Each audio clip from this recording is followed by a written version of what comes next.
This is Metro Week. Our top story, the state of child welfare in Pima County. We'll talk to a juvenile court official about the numbers and the need for foster care. If we can't get those cases moving along and get children into permanent homes, we'll begin to see a backlog. Then we'll hear one man's experience helping children in the system. Plus, our Journalists Roundtable analyzes the week's news.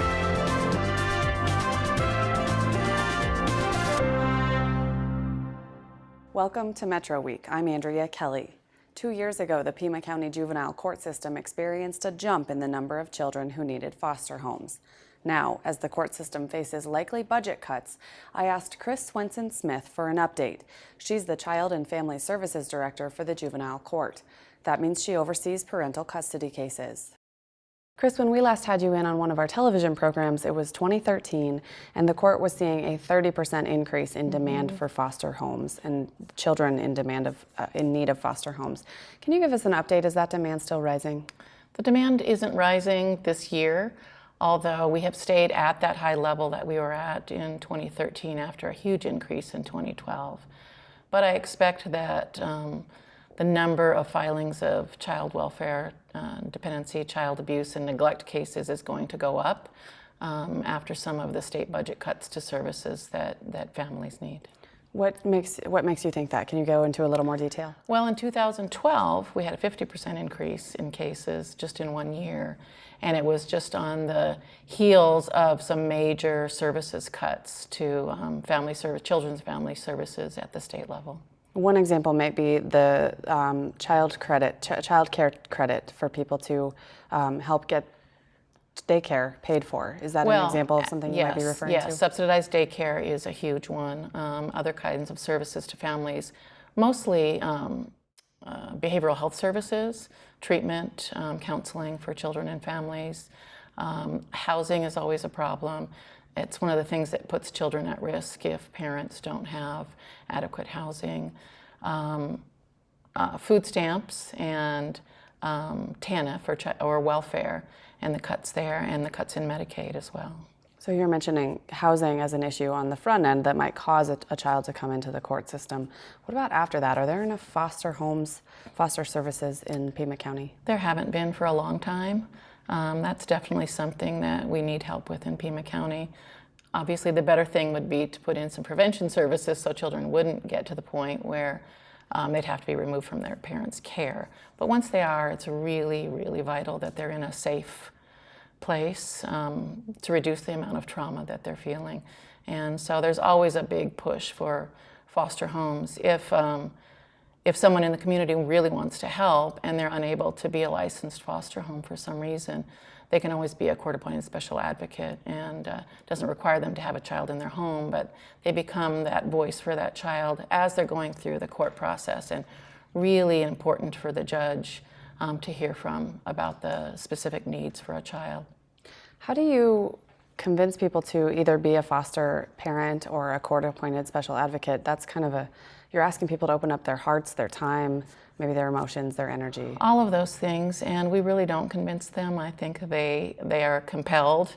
The kind of folks that we have, that we see come to help us, feel a calling to really take care of the kids in our community and feel like they're part of that village that's taking care of all of our children.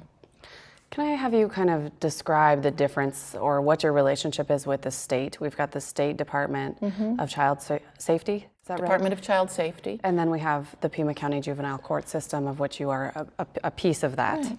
What's the difference? Or how it's does the case duty flow of work? DCS, or Department of Child Safety, to receive reports of potential child abuse or neglect, to investigate and to act to keep children safe, and then to put services in place to either restore the family or in some other way get the child into a safe and permanent placement.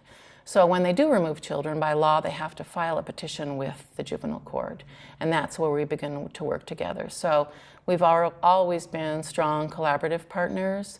We have the same mission, and that is to make sure children are safe, to make sure that we restore as many families as we can, to make sure that everybody's doing their job to make that happen. And in the end, that families leave in a better place than when they came to us, and that children thrive, and that we don't see them back again in court. Pima County, the court is a department of Pima County, or a piece of the entire Pima County government.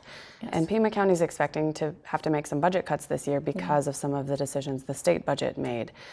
How are you expecting to deal with that? The final decisions on the numbers haven't been made yet, but how are you expecting to deal with it? No, the final decisions haven't been made, and one of the things that this budget process this year has led us to do is really examine everything we do at the court and separate out what is mandated by law and rule and what other programs we have that possibly wouldn't fit into the budget.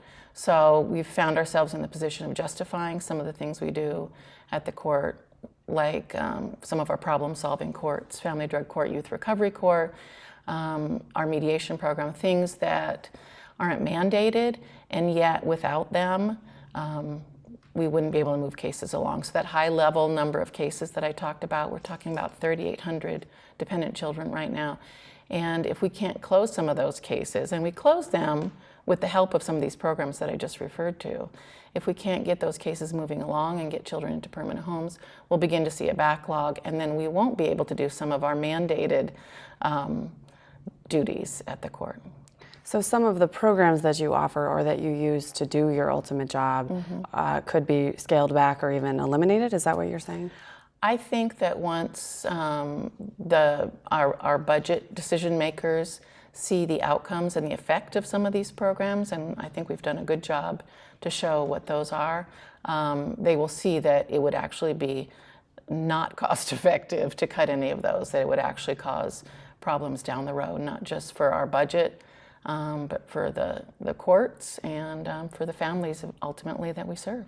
So the Pima County Board of Supervisors ultimately will make that decision later this year. Yes. Chris Swenson-Smith, thanks for coming in. Thanks for having me. Now for a more personal perspective, I asked a juvenile court system volunteer to explain how he helps children navigate in the system and why he gives his time. Art Hoffman began volunteering last year. Art, you're one of the court-appointed special advocates that Chris mentioned in our previous interview. What do you do in that position? A court-appointed special advocate is appointed by a judge in a DCS case, and we make a commitment to a child or a sibling group to represent their best interests in court. We also are responsible for making at least monthly visits with the child, getting to know them kind of on a personal level, looking out for what other needs they may have that may not be obvious. There's a team really that gets assigned to a child that's in the system. And the CASA is considered to be kind of a point of continuity amongst all the team members. That members of the team may come and go, but a CASA has basically committed to be with the child while they're in the court system. You said you're representing the child, and I just want to clarify that you're not acting as their attorney or Correct. legal representation. Correct. So it's we represent the best interests of the child. When you're in a court situation, all of the participants have various roles that they have to fill. And many of them have to abide by law, or they have to abide by the wishes of the child.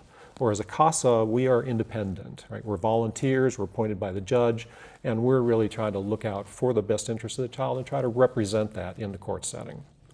Why did you take on this volunteer job? Well, my wife and I were looking for some additional opportunities to volunteer together. There are some CASAs that volunteer as couples, and by doing that, we get assigned to the same case. And with confidentiality, if you get assigned to a case, you really can't talk about it with others. But if we're assigned to the same case, we absolutely can discuss it with ourselves, so between ourselves. So it was just yet again another opportunity to spend some more time with my wife in my retired years. And what does the volunteering job actually look like? You mentioned once a month visits with the children. Mm-hmm. Are you going to court? What else does it entail? Yes. The primary things that are involved is at least monthly visits. Now we have, in our situation, we have some kids that may require more than that. And so for some of the kids, we have 3 kids in our sibling group, and we spend time weekly with one of them, and the others we meet monthly just based on their need. But we also are looking out for, what are the needs of the child? Do they need any special medical condition, medical interventions, or dental, or any type of behavioral therapy that might be involved? We also are responsible for going to all court hearings. Now, there's not a lot of them, right? I mean, they happen maybe every 3 to 6 months. But when we do, we write a court report that is read by the judge and by the attorneys representing all the parties. And so, I mean, that's a very, very important part of what we do. And in that court report, we make recommendations about, what we think the best interests of the child are and what additional services might be required that the court may want to order. How long have you been doing this? We got assigned our case in August, so we're kind of new to this. But so far, I can say it's been a very worthwhile and very eye-opening experience for us. That was going to be my next question. What have you learned in the process so far? We've learned that, I mean, I think you heard from Chris that I think there are about 3,800 children that are in the system right now, and there's 144 court-appointed special advocates as of the last number I knew. And so that says there's a large number of children that really, really aren't represented. And so, when we got involved, we were really looking at what could we do to make an impact in the community. And this seemed like a perfect opportunity to do that. What have you learned about, say, the needs of the children in the system who are going through these court cases? Maybe not specifically the children that you're working with, but generally. Yeah, the children have really been traumatized, right? Any type of upset from the family like this, where they're having to be removed from parents for whatever reason, is really traumatic. And if you can envision that these are, young children, and they really have had no dealings in an adult world, and here they are thrust into that adult world. And so, I think that's the thing that we learned the most, is that the children aren't aware of what's going on around them. They don't really know how to ask for help. And there's a lot of people that are trying to intervene, and there's a lot of opportunity for good services. We just need to be able to tie that child with those services. I would imagine it can be a pretty emotional job at times. How do you sustain this type of heavy lifting emotionally? It really is. I mean, when you think about the children and you empathize, I'm a grandparent, and I can't imagine my grandkids being thrust into this type of situation and just how forlorn they'd feel. But by getting involved like this, we believe we can make an impact in that young person's life and hopefully get them through the system rather rapidly. Just in case anybody else wants to get involved, let me ask you how you found your way into this position. We found it actually through social media. It was posted by Facebook. There's a lot of people that are in the court system and in the CASA program that have been trying to get the word out about this very, very worthwhile program in many different ways. And we happened to run across it on social media, looked at it as a good way, once again, for us to spend some time, make an impact on the community, and have impact with the children. And from there, it was just kind of pick up the phone and call. Thanks for coming in to share your experiences. Well, I appreciate the opportunity. Thank you. Hello, I'm Christopher Conover. Next on Arizona Week, the legislative session is over. So who wins and who loses? It's a new legislature, a new governor, I think over 20 new members. So that's always, there's some rough spots when you've got so many new members.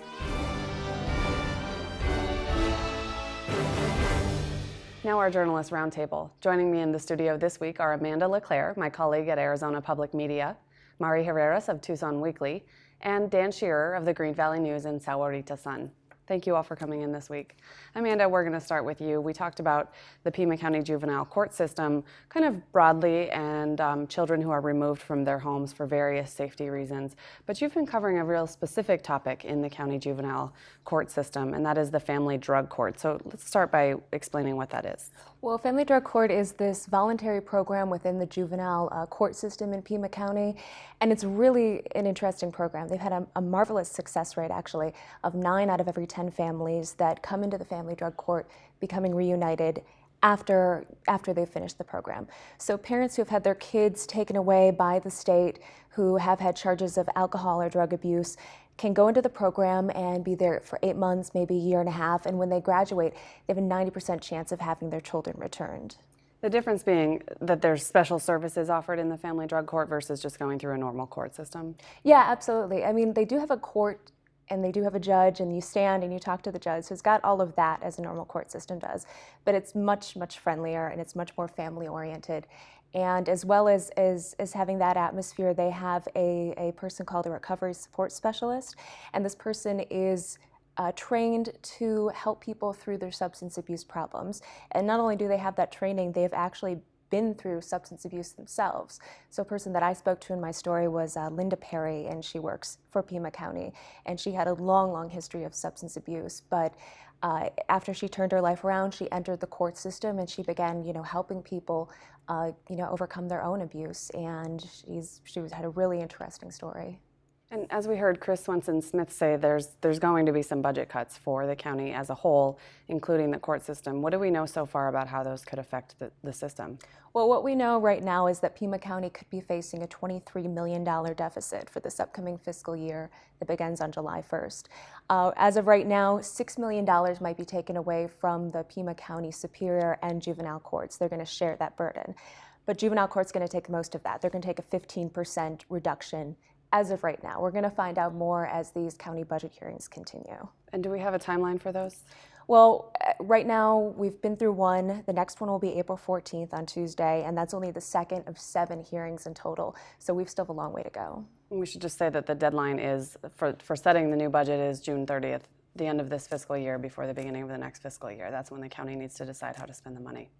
Dan, you've been looking into another welfare topic, which is kind of the opposite. Instead of child welfare, adult elder welfare. What did you find out about that system in Pima County? Well, in fiscal year 2014, we as a state had a record number of reports involving vulnerable adults. And those reports are basically divided into 3 categories: exploitation, neglect, and abuse.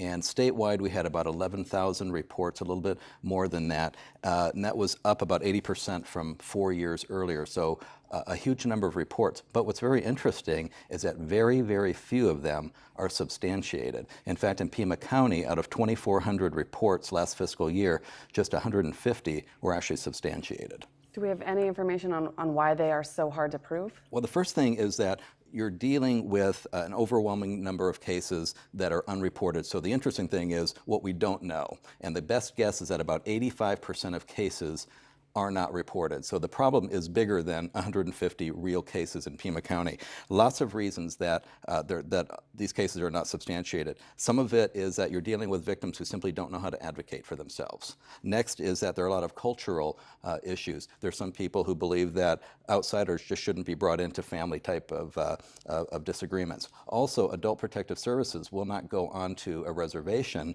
unless they are welcomed by tribal leaders. So there's a lot of things at play here. So the numbers are out there, but you have to be real careful about what you're going to believe.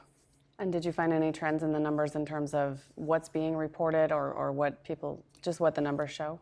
As far as perpetrators go, it was interesting. The biggest perpetrator on vulnerable adults is the actual victim himself, because these are people who are neglecting their own care, but they may not know it. And so people stumble onto a situation and find this adult in this situation. Number 2 is family members who are the perpetrators. So, but again, it's the victim, him or herself, who does not know that they're in a dire situation, and nobody's checking on them. That's the problem.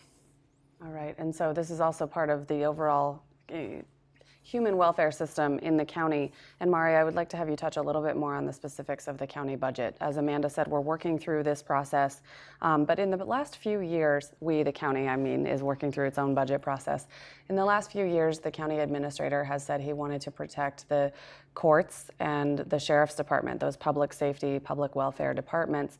But this year we're hearing about, as Amanda said, kind of across the board cuts and that the court systems will be hit. Why is that this year? Well, in particular, the $23 million that Amanda talked about, that when Ducey passed his budget, the idea was to balance this budget and transfer that on the backs of the counties, I suppose. So Pima County, and specifically that $23 million, is courts and public safety, and which used to not have to fall under the county's guidelines, and so now it has to. And this is the first time that Huckleberry's had to. This is the first time that he's sort of adding those departments. Right. Exactly. Now, the counter argument is that the county is blaming these cuts on the state budget. So, right, because there is a $23 million cut to county revenue that comes from the state this coming next year.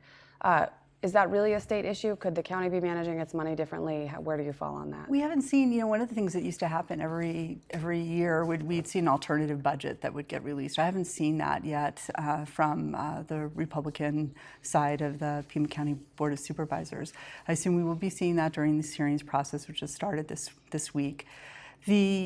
There is that I think cry out there that is it crying wolf to talk about the fact that we're going to have to reduce officers on the streets, and on top of that they're talking about closing 10 parks, closing libraries. That it's not just going to be cuts to courts in the court system or cuts to the sheriff's department. And so that raises, of course, people, we love our libraries here, we love our parks. We've already been through cuts in park systems and within the city, and people were really happy with the fact that the Pima County parks were a little protected. So it's, is it crying wolf, or can we definitely go in and change the structure a bit, or do we want to protect those things as well that we tend to really love in Tucson? But we also love in Tucson our roads and in Pima County. And it's real interesting. I think Maury would agree that about the last year and a half, maybe 2 years, people have been very adept at letting the county and the city know exactly how they feel about the roads. I've never heard more of an outcry. We see that there's been a little bit of a fix with the bonding, putting another $160 million into a proposed bond that'll go up there in November. But the question is, what's the problem? Is it HERF funding? Is it a lack of an increase in the gas tax? Is it that the state's foisting more upon the counties? Is it that Pima County has just misspent money? We're hearing all of that right now. Is it all of the above? Well, and I think the bottom line is that what it comes down to is that the economy has not bounced back to pre-recession levels. And so we're going to be stinging for quite a while, though. But I think it's all of the above, but I think that you have to be real careful about how you, who you lay blame on it. Remember earlier this year, the county put out a brochure, this is how we fund roads, because there was a lot of misinformation out there. And actually, if you haven't got a hold of that brochure, it's pretty interesting. And Dan, we're going to talk next week about the proposal to put a bond package on the ballot that voters will consider in November. So we'll get a lot more detail about what voters might be asked to approve. And roads is certainly one of those things. Right. Also affected by the state budget, Amanda, is the university system budget overall, and there's about a $100 million cut to the university system. Just today, the universities are proposing their tuition rates for next year. Each university makes a proposal to the Arizona Board of Regents, then the regents consider whether to approve that or make changes. So what is the U of A proposing? Well, they sent out a press release that said they will not be raising tuition at all, but the caveat is that it's only for students that signed up for the guaranteed tuition plan last year, which was a new plan the University of Arizona put into place. Students who did not sign up for that plan, they're going to have a 2.7% increase in tuition. That's for incoming students. And that increases to almost 6% when you include fees and non-resident tuition status. So there are going to be some changes. And so just to explain that guaranteed tuition program, students start as a freshman and they say they want to sign up for that guaranteed. So they set a rate of tuition and it stays for 4 years. If they don't sign up to it, what happens? Their tuition is going to be it's going to be vulnerable. It's going to be to whatever cuts or whatever the university decides. So they could have their tuition raised significantly in those 4 years. For those that signed up for the guaranteed tuition program, they're going to be paying about $11,400 per year, guaranteed for their entire education. So no matter how much it goes up for the people who didn't sign up, it's $11,400 for those. Yeah, for them, yeah. And then what would be the just base rate of tuition for, if this is approved, for an incoming in-state student?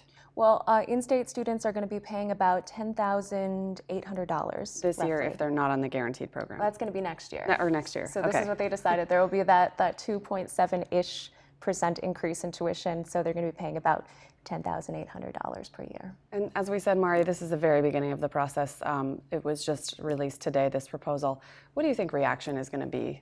What have we seen in recent years? Well, relief. I mean, I'm sure that the fact is that we went to this guaranteed tuition program because the past 10 years we've seen tuition increase $188 million the past decade. So I'm sure there'll be a nice sense of relief from folks. Particularly if you, on campus, we hear from professors and from adjunct is that it's particularly difficult to recruit students that you really want, that you are trying to help find, like scholarships, for instance. And that you can't recruit these kids without them being able to guarantee what the tuition is. If they're out there looking for scholarships or grants, they want to know what's the tuition going to be so they can cover their expenses. And so for some faculty, it's really difficult to do that kind of effective recruitment. They just don't know how to tell that student coming in what the exact tuition is going to be. And so there's that sense of relief as well. But the other is, looking at this is a changing environment, changing campus, not just here, but also nationally. We have more grad students and more adjuncts that are organizing and also concerned about their own expenses they're taking on.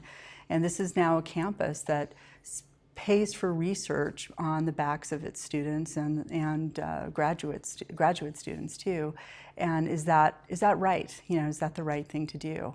I think this lawsuit that McMillan, the regent, is proposing, is going to be really interesting to see what that outcome is, and to take Ducey on in terms of the constitutional validity of the budget increases for the university system. Just to clarify, it's Regent Mark Killian. I think we ran those names together. The fine Scottish regent.